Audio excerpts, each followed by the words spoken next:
नमस्कार दोस्तों, एजुकेशन 24 में आपका स्वागत है। दोस्तों, आज का वीडियो आप सभी के लिए बहुत ही खास होने वाला है, क्योंकि आज के इस वीडियो में मैं आपको बीए फर्स्ट ईयर के सेकेंड सेमेस्टर में आपका जो सब्जेक्ट है होम साइंस यानी कि गृह विज्ञान, उसके अंदर कौन कौन से क्वेश्चन आने वाले हैं, इस वीडियो के अंदर मैं आपको आने वाले क्वेश्चन के बारे में बताऊँगा। सो आप इस वीडियो को ध्यान से देखिएगा ताकि आपको आने वाले क्वेश्चन के बारे में अच्छे से पता चल सके। और जो भी स्टूडेंट बीए फर्स्ट ईयर के अंदर है, जिनका सेकेंड सेमेस्टर के एग्जाम होने वाला है या फिर सेकेंड सेमेस्टर के एग्जाम हो रहा है, वो लोग कमेंट करके ज़रूर बताएं कि नेक्स्ट क्वेश्चन पेपर उनको किस सब्जेक्ट के ऊपर चाहिए, ताकि आपके कमेंट के अनुसार मैं आपको क्वेश्चन पेपर दे सकूं। तो आइए बिना किसी देरी के हम लोग शुरू करते हैं और सबसे पहले अति लघु उत्तरीय प्रश्नों के बारे में जानते हैं। तो यहाँ पे अति लघु उत्तरीय प्रश्नों में पहले प्रश्न की बात की जाए तो यहाँ पे आपका पहला प्रश्न दिया हुआ है, कार्य सरलीकरण की मुख्य तकनीकें क्या हैं। पहला प्रश्न कह रहा है जो कार्य सरलीकरण है उसकी मुख्य तकनीकें क्या हैं। यहाँ पे आपको कार्य सरलीकरण की मुख्य तकनीकों के बारे में बताना है। अब अगले क्वेश्चन की बात की जाए तो यहाँ पे आपका दूसरा क्वेश्चन दिया हुआ है, बजट की परिभाषा दीजिए। दूसरा क्वेश्चन कह रहा है जो बजट है उसकी परिभाषा क्या है। यहाँ पे आपको बजट की परिभाषा देना है। अब अगले क्वेश्चन की बात की जाए तो यहाँ पे आपका तीसरा क्वेश्चन दिया हुआ है, पारिवारिक व्यय को प्रभावित करने वाले तत्वों को समझाइए। तीसरा क्वेश्चन कह रहा है जो पारिवारिक व्यय को प्रभावित करने वाले तत्व हैं, यहाँ पे आपको प्रभावित करने वाले तत्वों के बारे में बताना है। अब अगले क्वेश्चन की बात की जाए तो यहाँ पे आपका चौथा क्वेश्चन दिया हुआ है, धन व्यवस्थापन से आप क्या समझते हैं। चौथा क्वेश्चन कह रहा है जो धन व्यवस्थापन है उससे आप क्या समझते हैं। यहाँ पे आपको धन व्यवस्थापन के बारे में बताना है। अब अगले क्वेश्चन की बात की जाए तो यहाँ पे आपका पांचवा क्वेश्चन दिया हुआ है, वास्तविक आय से आप क्या समझते हैं। पांचवा क्वेश्चन कह रहा है जो वास्तविक आय है उससे आप क्या समझते हैं। यहाँ पे आपको वास्तविक आय के बारे में बताना है। अब अगले क्वेश्चन की बात की जाए तो यहाँ पे आपका छठा क्वेश्चन दिया हुआ है,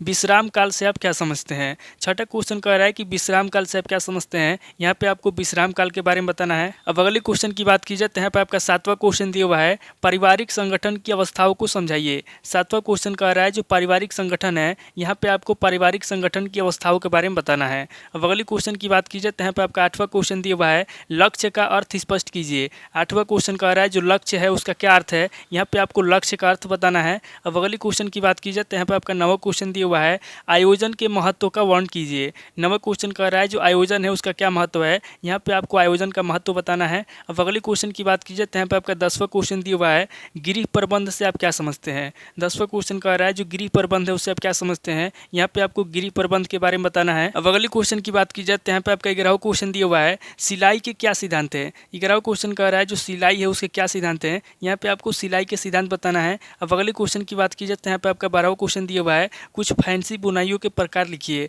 12वां क्वेश्चन कह रहा है कि कुछ फैंसी बुनाइयों के प्रकार लिखिए। यहाँ पे आपको फैंसी बुनाइयों के प्रकार बताना है। अब अगले क्वेश्चन की बात की जाए तो यहाँ पे आपका 13वां क्वेश्चन दिया हुआ है, जटिल अथवा सम्मिश्रित धागों के प्रकार बताइए। 13वां क्वेश्चन कह रहा है कि जटिल अथवा सम्मिश्रित धागों के प्रकार बताइए। यहाँ पे आपको जटिल अथवा सम्मिश्रित धागों के प्रकार बताना है। अब अगले क्वेश्चन की बात की जाए तो यहाँ पे आपका 14वां क्वेश्चन दिया हुआ है, वानस्पतिक तंतु की दो विशेषताएं लिखिए। 14वां क्वेश्चन कह रहा है जो वानस्पतिक तंतु है उसकी कौन कौन सी विशेषता है। यहाँ पे आपको वानस्पतिक तंतु की दो विशेषताएं बताना है। अब अगले क्वेश्चन की बात की जाए तो यहाँ पे आपका 15वां क्वेश्चन दिया हुआ है, टेक्सटाइल शब्द की परिभाषा लिखिए। 15वां क्वेश्चन कह रहा है जो टेक्सटाइल शब्द है उसकी क्या परिभाषा है। यहाँ पे आपको टेक्सटाइल शब्द की परिभाषा लिखना है। तो ये टोटल आपके 15 क्वेश्चन हो गए जो आप अति लघु उत्तरीय प्रश्न में पूछे जाएंगे। अब आगे हम लोग लघु उत्तरीय प्रश्नों के बारे में जानेंगे। तो यहाँ पे लघु उत्तरीय प्रश्नों में पहले प्रश्न की बात की जाए तो यहाँ पे आपका पहला प्रश्न दिया हुआ है, पारिवारिक बजट की विशेषताओं का उल्लेख कीजिए। पहला प्रश्न कह रहा है जो पारिवारिक बजट है उसकी कौन कौन सी विशेषता है। यहाँ पे आपको पारिवारिक बजट की विशेषताओं के बारे में बताना है।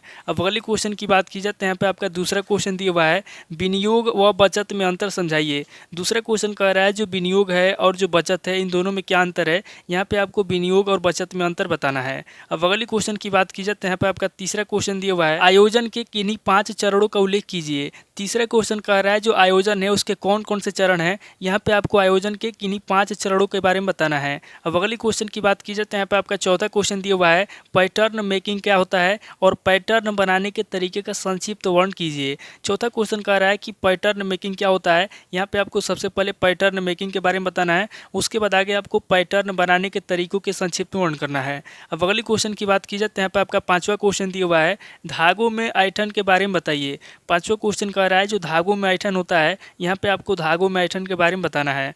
अब अगले क्वेश्चन की बात की जाए तो यहाँ पे आपका छठा क्वेश्चन दिया हुआ है, प्राकृतिक एवं कृत्रिम तंतुओं में अंतर स्पष्ट कीजिए। छठा क्वेश्चन कह रहा है जो प्राकृतिक एवं कृत्रिम तंतु होता है, इन दोनों में क्या अंतर होता है, यहाँ पे आपको इन दोनों में अंतर बताना है। अब अगले क्वेश्चन की बात की जाए तो यहाँ पे आपका सातवां क्वेश्चन दिया हुआ है, वस्त्र विज्ञान के क्षेत्र का उल्लेख कीजिए। सातवां क्वेश्चन कह रहा है जो वस्त्र विज्ञान है उसका कौन कौन सा क्षेत्र है, यहाँ पे आपको वस्त्र विज्ञान के क्षेत्र का उल्लेख करना है। अब अगले क्वेश्चन की बात की जाए तो यहाँ पे आपका आठवां क्वेश्चन दिया हुआ है, नाप लेने के सामान्य नियम बताइए। आठवां क्वेश्चन कह रहा है नाप लेने के सामान्य नियम बताइए, यहाँ पे आपको नाप लेने के सामान्य नियमों के बारे में बताना है। अब अगले क्वेश्चन की बात की जाए तो यहाँ पे आपका नवा क्वेश्चन दिया हुआ है, नियंत्रण की सफलता के लिए आवश्यक पहलू कौन कौन से हैं। नवा क्वेश्चन कह रहा है जो नियंत्रण है उसकी सफलता के लिए आवश्यक पहलू कौन कौन से हैं, यहाँ पे आपको नियंत्रण की सफलता के लिए आवश्यक पहलू के बारे में बताना है। अब अगले क्वेश्चन की बात की जाए तो यहाँ पे आपका 10वां क्वेश्चन दिया हुआ है, सिलाई मशीन के सामान्य दोष और उन्हें दूर करने के उपाय बताइए। 10वां क्वेश्चन कह रहा है जो सिलाई मशीन होता है उसके अंदर कौन कौन से सामान्य दोष होते हैं, यहाँ पे आपको सबसे पहले सिलाई मशीन के सामान्य दोष बताना है, उसके बाद आगे आपको उन दोषों को दूर करने के उपाय भी बताना है। तो टोटल आपके 10 क्वेश्चन हो गए जो आपसे लघु उत्तरीय प्रश्न में पूछे जाएंगे। अब आगे हम लोग दीर्घ उत्तरीय प्रश्नों के बारे में जानेंगे। तो यहाँ पे दीर्घ उत्तरीय प्रश्नों में पहले प्रश्न की बात की जाए तो यहाँ पे आपका पहला प्रश्न दिया हुआ है, विद्युत उपकरण और हमारे जीवन में उनके महत्व पर एक संक्षिप्त निबंध लिखिए। पहला प्रश्न कह रहा है जो विद्युत उपकरण है उसका हमारे जीवन में क्या महत्व है, यहाँ पे आपको विद्युत उपकरण के बारे में बताना है। उसके बाद आपको ये बताना है कि विद्युत उपकरण का हमारे जीवन में क्या महत्व है, उसके ऊपर आपको एक संक्षिप्त निबंध लिखना है। अब अगले क्वेश्चन की बात की जाए तो यहाँ पे आपका दूसरा क्वेश्चन दिया हुआ है, पारिवारिक आय कितने प्रकार की होती है, इसकी विभिन्न साधनों का उल्लेख कीजिए। दूसरा क्वेश्चन कह रहा है कि पारिवारिक आय कितने प्रकार की होती है, यहाँ पे आपको पारिवारिक आय के बारे में बताना है। उसके बाद आगे आपको इसके विभिन्न साधनों का उल्लेख करना है। अब अगले क्वेश्चन की बात की जाए तो यहाँ पे आपका तीसरा क्वेश्चन दिया हुआ है, निर्णय किसे कहते हैं, निर्णय प्रक्रिया के विभिन्न चरणों का वर्णन कीजिए। तीसरा क्वेश्चन कह रहा है कि निर्णय किसे कहते हैं, यहाँ पे आपको सबसे पहले निर्णय के बारे में बताना है। उसके बाद आगे आपको निर्णय प्रक्रिया के विभिन्न चरणों का वर्णन करना है। अब अगले क्वेश्चन की बात की जाए तो यहाँ पे आपका चौथा क्वेश्चन दिया हुआ है, गृह व्यवस्था में निहित प्रक्रियाओं का उल्लेख कीजिए। चौथा क्वेश्चन कह रहा है जो गृह व्यवस्था है, यहाँ पे आपको गृह व्यवस्था में निहित प्रक्रियाओं का उल्लेख करना है। अब अगले क्वेश्चन की बात की जाए तो यहाँ पे आपका पांचवा क्वेश्चन दिया हुआ है, सिलाई के लिए वस्त्र तैयार करने से आप क्या समझते हैं। पांचवा क्वेश्चन कह रहा है जो सिलाई है उसके लिए वस्त्र तैयार करने से आप क्या समझते हैं, यहाँ पे आपको बताना है कि सिलाई के लिए वस्त्र तैयार करने से आप क्या समझते हैं। अब अगले क्वेश्चन की बात की जाए तो यहाँ पे आपका छठा क्वेश्चन दिया हुआ है, नमदा व वस्त्र में क्या अंतर है, नमदे का निर्माण कैसे होता है, नमदा बनाने की विधियों का वर्णन कीजिए। छठा क्वेश्चन कह रहा है कि जो नमदा होता है और जो वस्त्र होता है, नमदा और वस्त्र में क्या अंतर होता है, यहाँ पे आपको सबसे पहले नमदा व वस्त्र में अंतर बताना है। उसके बाद आगे आपको नमदे का निर्माण कैसे होता है इसके बारे में बताना है। उसके बाद आगे आपको नमदा बनाने की विधियों का वर्णन करना है। अब अगले क्वेश्चन की बात की जाए तो यहाँ पे आपका सातवां क्वेश्चन दिया हुआ है, धागे की संरचना किस प्रकार होती है, धागा निर्माण की विभिन्न अवस्थाओं का संक्षिप्त वर्णन कीजिए। सातवां क्वेश्चन कह रहा है कि धागे की संरचना किस प्रकार की होती है, यहाँ पे आपको सबसे पहले धागे की संरचना के बारे में बताना है। उसके बाद आगे आपको धागा निर्माण की विभिन्न अवस्थाओं के बारे में बताना है। अब अगले क्वेश्चन की बात की जाए तो यहाँ पे आपका आठवां क्वेश्चन दिया हुआ है, रेशम के उत्पादन विधि का विस्तार से वर्णन कीजिए। आठवां क्वेश्चन कह रहा है जो रेशम है, यहाँ पे आपको रेशम के उत्पादन विधि के बारे में विस्तार से बताना है। अब अगले क्वेश्चन की बात की जाए तो यहाँ पे आपका नवा क्वेश्चन दिया हुआ है, वस्त्र तंतुओं की विस्तृत विवेचना कीजिए। नवा क्वेश्चन कह रहा है जो वस्त्र तंतु है, यहाँ पे आपको वस्त्र तंतु की विस्तृत विवेचना करना है। अब अगले क्वेश्चन की बात की जाए तो यहाँ पे आपका 10वां क्वेश्चन दिया हुआ है, वस्त्र विज्ञान का परिचय दीजिए। 10वां क्वेश्चन कह रहा है जो वस्त्र विज्ञान है उससे आप क्या समझते हैं, यहाँ पे आपको वस्त्र विज्ञान का परिचय देना है, यानी कि वस्त्र विज्ञान में विस्तार से आपको बताना है। तो टोटल आपके 10 क्वेश्चन हो गए जो आपसे दीर्घ उत्तरीय प्रश्न में पूछे जाएंगे। तो इस वीडियो के अंदर मैंने आपको अति लघु उत्तरीय प्रश्न, लघु उत्तरीय प्रश्न और दीर्घ उत्तरीय प्रश्न तीनों तरह के प्रश्नों के बारे में बता दिया। आप इन तीनों तरह के प्रश्नों को नोट कर लीजिए और किसी किताब से सीरीज से मिलाकर के याद कर लीजिए। तो दोस्तों आज इस वीडियो को मैं पे स्किप करता हूँ और मिलता हूँ आपसे नेक्स्ट वीडियो में। अगर आपको वीडियो अच्छा लगा तो वीडियो को लाइक कीजिए, शेयर कीजिए और कमेंट करके बताइए कि आपको नेक्स्ट क्वेश्चन पेपर किस सब्जेक्ट के ऊपर चाहिए।